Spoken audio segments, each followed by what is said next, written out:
Guys, it's Mario Tamer here, and what we got in front of us here is 4 different charts of 4 different stocks. We got a WFC stock, which is a Wells Fargo stock, and we got Apple stock on the right top corner. Then we got Tesla on the left bottom corner, and then QQQ, the triple Q, is the ETF on the bottom right corner. And then what we're gonna go over today here is just probably some 4 simple option trades that can really make you money this next week, or or if you're not looking to enter some option trades, well, here's some knowledge on just these stocks that I think are going to go in what direction in the next week. So in my opinion, like the whole stock market right now, like just so volatile. You see the whole stock market dropping. We got SPY, all the ETFs dropping. The whole Dow Jones, the whole all the Nasdaq, all the S&P 500, and everything's dropping right now. So like it's kind of hard to go into option plays and get like confirmation that like you're gonna win on the option trade, and like you're gonna win on the upside with profit on it, when if the market switches on you and flips up or something, or I guess something could happen that like you don't want it to happen, and then like you'll end up with a big loss in your option trade. So anyway, by all means, so like whatever I talk about today, like in this video, is not going to suggest you, hey, to go on this play, so don't take my advice, but this is just all in my opinion and all of my study and research stuff, with stocks and charts and patterns and all that stuff, okay? Anyway, so first we're going to start off with a WFC stock, which is Wells Fargo stock, obviously. So that's in the top left-hand corner up here. I'm going to zoom in for a second. Okay, so we're looking at WFC stock right here, and so we've got like a lot of different lines on the chart. Okay, so we've got some purple lines and blue lines. Okay, I'll make this pretty easy. Okay, so I understand we're seeing a lot of different lines and trend lines on our charts and like different price levels and all that stuff, but I'll make it pretty easy. Okay, I'll highlight whatever is going on. Okay, so this blue top trend line right here that's going from the top left all the way down to the top right is a trend line that's covering, that's touching the base of this red high open candlestick right here. The date's all the way back to August 13th, and it kind of hovers above this candlestick over here.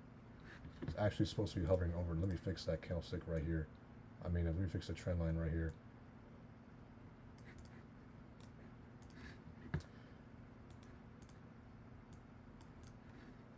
All right, well, our drawings or trend lines are not perfect all the time, you know what I'm saying? So it doesn't really matter.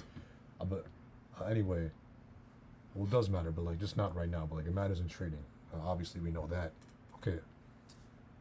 So this trend line, as you can see, has been rejected twice here and here. I'll put some circles out for you right there.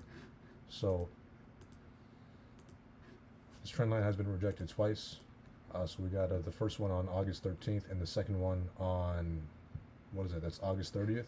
You can tell by the orange circles that I drawn. Okay, and obviously we can tell that this trend line kept continuing and actually broke out over here, but then later on, 2 days later, like or the next day, 2 days later, like it actually fell back down below the trend line, and recently like it just broke the trend line again. Which is right here, like on this orange circle. See, like it just broke above the trend line right here, and it broke above the trend line at exactly 47, or like around 47-ish. Okay, and that WFC stock closed at 48 on Friday, and now so what I'm looking at is this ascending triangle, which is making the shape of an ascending triangle. By the way, this is on the daily interval chart, which represents that each candlestick represents so 1 day of trading. Okay, so right here, as you can see, there's a whole ascending triangle shape. Not sure if you see that, but let me remove this. Let me remove this trend line right here, and you can see a whole ascending triangle shape right here. See this? So we got the top baseline, we got the ascending trend line part going up here. So my technical analysis is that if it breaks above this trend line, if it breaks above the top baseline, we're going to see WFC push up a little bit. And how did I make this top baseline? Well, I just used the open on this red big candlestick right here. and the open on that red candlestick right there, which is the top, is 48.38, so which is about 48.40. So that's what the trend line is based on. So this top baseline is based on that level right there, 48.38. In my conclusion, in my assumptions, and my expectations, if it breaks above 48.38, we could see WFC go up to 49. So in my opinion, like, it's definitely going to hit 49. But the question is like, not the question is, but like, I assumed like it really will like go back up to this resistance level, 49.81. You know, like it might not hit 49.81, but like it could reach back up to it. It might even surpass 49.81. You know, but like if it does go up to 49.81, my entry point would probably be 48.38. Like if I'm gonna go into an option call or shares, I'm gonna pass. I'm gonna wait till WFC stock surpasses 48.38, breaks or holds above that, and then my selling point will be around 49 for a call option, just because WFC, like in all these, I guess like low volatile stocks, have high deltas on their call option, and you know, and because they have high deltas, you can make a really lot of money like on these call options and stuff like that. Like even just selling like $0.50 movements and 25-cent movements. But like in my opinion, like I'm gonna enter if WFC stock breaks above 48.38, and my selling point for an option would be under 50. You know, if you want to be safe, I sell like at around 49. If you want to be risky, if you want to get that bag, I sell at 49.81 or a little bit below 49.81, like probably like 49.50, which is a good place to sell. Shares, I like shares for long term for WFC, you know, yeah. And these purple lines are actually price levels that you would sell at, you know. So 51 was one of, you know, like, I guess like the strongest resistance points ever. And 49.81 is the recent resistance point dating back to August 30th. And yeah, so this one, so watch WFC next week or the next 2 weeks. If it breaks above 48.38, I'm probably going to enter into a call option. I'm probably going to swing that call option, just, or maybe in case if it, you know, meets my expectations and criteria on the first day of holding the call option, then I won't swing it, you know. But like, I'm looking for a push up to 49, and that's really it, like on the call option. But like if it goes anywhere up to 49.50, then I just sell it right there. Like I'm not going to wait till 49.81. Okay. So two things. So number one, it broke the downward trend line, which I'll draw right now. Okay, so it broke this trend line right here. It already broke above it over here, like around this 47 level, like around 46.80, whatever. And now it's making an ascending triangle, okay, right here. If it breaks above 48.38, I'm going to enter into a call option. If you want to take that play with me, you can. Sure. Up to you. And yeah, my selling point is under $50. So good luck on that. And now we're going to move on to the next stock. Okay, now we're looking at Apple stock right here, and what you can see is actually a falling wedge. Sorry, I gotta go get some water. Okay, so what you can see on Apple stock right here is a falling wedge, and so this falling wedge is actually broke out a few days ago. It broke out with this big green candlestick right here. It was on October 6th, and this green candlestick actually broke above the trend line, which indicated some confirmation that it would actually, you know, surpass the trend line and all these levels and stuff, and it's going to keep going up. It's going to keep rising and all that stuff, because that's what patterns are for, you know. Like when a stock breaks a pattern, obviously it's going to keep continuing in the other direction of the pattern. It just depends on which way it breaks up or breaks down. So okay, so based off technical analysis and all these studies and all technical analysis and all these patterns and all these factors you can include in all these TA factors, I was basing it off resistance and support levels. So 145 is the level I'm watching for. If Apple stock breaks above 145, I'm probably going to enter into a call option. I want to sell around 146 to 147. And how I got 145 is from this candlestick dating all the way back to August 19th. And as you can tell, the open on that candlestick is 145.03, but which is 145 really. Well, I'm not going to factor in that 3 cent movement right there, although it does matter in stocks too. And for some of you that know me in real life, well, you know that like I actually hold an acquisition of Apple stock. Like many shares of Apple stock right now. My buy cost is around 127.50. It's a 127.51 for the execution price of each share that I bought for. And yeah, just don't be fooled like with this falling wedge breakout, because like the market like already right now is just like taking a big fall. Just look at SPY. If we zoom out right here, look, SPY's been falling like it really hasn't gave us an indication of like back of an uptrend coming back up soon. So we don't have like any indication or confirmation like of an uptrend coming soon on SPY or the QQQs or even the Nasdaq or the Dow Jones. So yeah, so don't be fooled. It's just because it's the falling wedge breakout doesn't mean it's going to keep going up. But like in my opinion, like if it does break above or hit 145, if it holds 145, I might enter a call option. I might swing it. I might day trade it. It depends, but I'm looking for a dollar movement, at least a dollar movement, and that's it.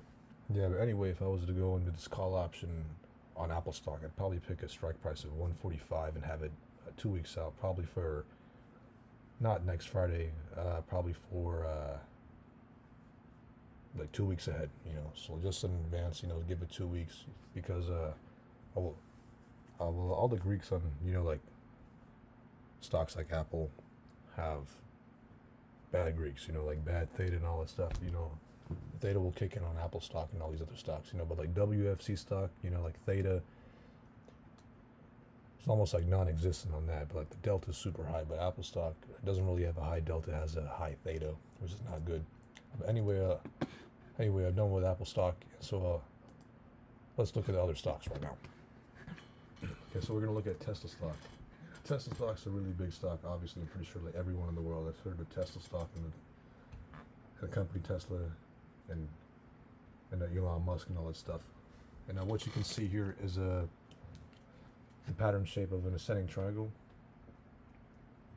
And this ascending triangle, well, this is on the daily chart. Okay, so whatever we have reviewed is all on the daily chart. The daily chart time frame, okay? So, and obviously we can see an ascending triangle on a Tesla stock right here. So let's fix this right here, okay? So how I drew this was, so with the baseline, so I drew this with the previous candlesticks of the day chart right here. So the open on this red candlestick was actually so 796, so I drew that as the baseline, as around 796, and a break above. Well, I mean, I wouldn't say a break above 796 would indicate a way of going back up, but in my opinion, like a break above, that big psychological level 800 would indicate and confirm probably Tesla's going to push farther up than 800. So the next levels I'm looking for after that is 810, 826, and then 833, and then there's more levels after that, but we have to date back all the way to last year and all that stuff, and we're going to do that right now. Okay, if we go back to Tesla right here, so we're going to look at some resistance and support levels. And one strong resistance is this close in the green candlestick right here and the close in this one right here, because they are congruent and look about the same. And so the close in those candlesticks were around 880, and obviously we had a big resistance of 900 before. So 880 would be a top resistance, like a very strong resistant level. And then probably the close in this red candlestick right here was 826, which I named that already. And then 833 on this open, I named that already. Yeah, probably just 850. Probably 850 is another psychological level just because it's half of the whole $100 movement. So yeah, for Tesla stock, it's forming an ascending triangle. If it breaks above 800, I'd probably swing a call option or go into shares. And the critical levels you'd sell at is 810, 826, 833, 850, and I mean if you want to go up all the way to 880 and 900, you can. But yep, I'd set an alert for Tesla to break above 800 and then that's confirmation, you know. If it breaks above 810, I think that's really good confirmation that we're going to see new highs. Anyways, going to the next stock now. So this is the triple Qs. We're going to go look at the triple Qs, QQQ stock right here. And so this is really interesting, you know, because QQQ is coming to a squeeze, you know, as you can tell, as you can see, as QQQ appears to be following this base trend line right here. So we got a bounce. So we got, you know, a couple of bounces, you know, over here on these orange circles right here, bounce, bounce. And then we had a previous bounce just last week, a few days ago, on this trend line, you know, so we had a bounce right here. And we also have this trend line that QQQ's following. It's descending trend line, and you know, obviously, like, it's not the best drawn out trend line, but you know, but a QQQ is rejecting this trend line, you know, here, everywhere, and you know, so it's coming to a squeeze. And when QQQ kind of breaks out of this trend line, well, like, it's either gonna, you know, drop massively or go up massively and stuff like that. So I'd watch these levels, you know. I'd watch out probably for 365 on QQQ. So like if it breaks above 365, we may be going up back in the up direction. If it breaks below this close on the red candlestick, which is 352,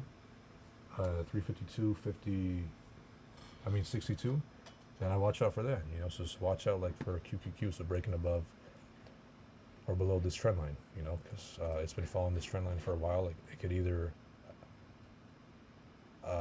break below this trend line or break back above, you know. And for those of you who don't know, a QQQ is an ETF that kind of tracks, you know, like certain companies. It's just like the NASDAQ, you know. So QQQ like is exactly the NASDAQ. It's just the short term. I mean, it's just a short ETF for that. So. And the QQQ, I don't really have a strategic plan for that, you know, but like, I'm just gonna wait till either direction like it breaks out, you know. So like, just like I said, I'm gonna wait till that level 365. If it breaks 365, I could possibly swing a call option, maybe start picking up some shares. Or if it breaks below this trend line right here, you know, so it's around like 352, 350, then that's when I just I'd probably stay on cash and probably watch it come back down to 341 or 342, you know, this whole level right here, because that's going to be used as a support level bounce later on. Yeah, guys. So there's an overview and review on these four stocks. We got WFC, Apple stock, the Tesla stock, and QQQ, the triple Qs of the NASDAQ. So yeah, guys, I talked about some option plays that you could probably go into if you want. Yeah, guys, but this is not my advice, guys. This is just all my opinion and based on facts and research on what I've done and all, you know, like my testimonies and all that stuff, you know. So this is not my advice, guys. So don't take this advice. If you take what I said literally, like if you do like whatever I do, you know, like you may win some money or like you may lose some money, you know. But like whatever I went over in this video, I'm most likely gonna go through with it this next week, you know. So like. For sure, I'm probably going to enter into a WFC call because that's pretty safe. Apple stock, I'm not really sure about that. That's kind of a speculative play, just because the market's so volatile right now. So that's speculative, and it's kind of risky. So Tesla, yeah, you know, like a break above 800, I'll definitely hop into an option call, probably swing that. You know, probably get like a $20 to $30 movement, like a Tesla, you know, brings out the bulls and all that stuff. And a QQQ, just like I said, that kind of tracks the whole market right there. So whatever direction that's going to break out in, some of you may not know this, but Apple stock kind of follows QQQ, you know. So like if QQQ is going down, then Apple stock's probably going to go down. But if QQQ goes up, then Apple stock's going to go up, just because Apple is part of the NASDAQ, you know, like really heavily and all that stuff. So a lot of acquisitions in there. Alright, guys, thanks for watching, guys. We made it to the end, guys. Well, thanks for watching all that stuff, and comment what you want to see on these upcoming uploads and all that stuff. So alright, guys, catch you in the next video. Peace.